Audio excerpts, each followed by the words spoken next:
The Kremlin issued a new appeal for an end to hostilities in and around Nagorno-Karabakh on Tuesday after Moscow's foreign intelligence chief said the mountain enclave could become a launch pad for Islamist militants to enter Russia. Moscow expressed alarm after the deadliest fighting in more than 25 years between ethnic Armenian and Azeri forces entered a 10th days, though the French news agency AFP later said Armenia had offered concessions only if Azerbaijan was ready to do so. AFP gave no details of the offer it said had been made by Prime Minister Nikol Pashinyan.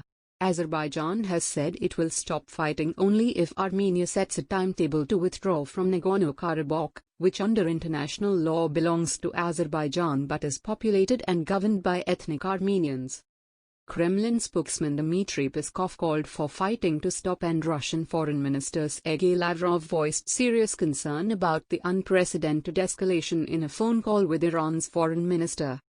Sergei Naryshkin, the head of Russia's SPR Foreign Intelligence Service, said the conflict was attracting people he described as mercenaries and terrorists from the Middle East. "We are talking about hundreds and already even thousands of radicals hoping to earn money in a new Karabakh war," Naryshkin said in a statement. He warned that the South Caucasus region could become a new launch pad for international terrorist organizations from where militants could enter states including Russia. His comments were released after Turkish Foreign Minister Mevlut Cavusoglu, whose country is a close ally of Azerbaijan, urged Moscow to be more active in peacemaking. New fighting. Mediation efforts led by Russia, France and the United States have failed to prevent intermittent flare-ups of fighting in Nagorno-Karabakh despite a ceasefire which ended a 1991-94 war that killed about 30,000.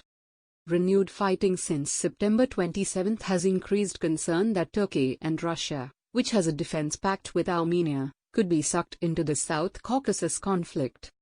Iran, which borders Azerbaijan and Armenia, is also worried about the conflict, and President Hassan Rouhani underlined the importance of peace in the region in a phone call with Azeri leader Ilham Aliyev on Tuesday.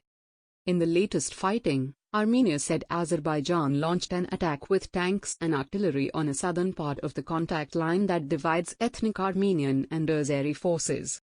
Nagorno-Karabakh said 4 cluster bombs had exploded in the center of Stepanakert, its main administrative center. Azerbaijan says Azeri cities outside the conflict zone have been struck, taking the fighting closer to territory from which pipelines carry Azeri gas and oil to Europe. Both sides say the other has hit civilian areas. Each denies targeting civilians. Nagorno-Karabakh said 244 of its servicemen and 19 civilians had been killed since September 27 and many more wounded. The Azeri prosecutor's office said 27 Azeri civilians had been killed in the renewed fighting. Azerbaijan has not disclosed information about its military casualties.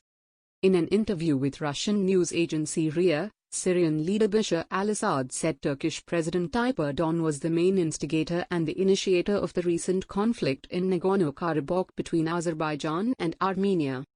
Reiterating accusations first leveled by French President Emmanuel Macron that Turkey has sent Syrian jihadists to fight in the conflict, Assad said, "Damascus can confirm this." Assad offered no evidence for his allegation against Turkey, which backs rebels trying to oust him in Syria's civil war.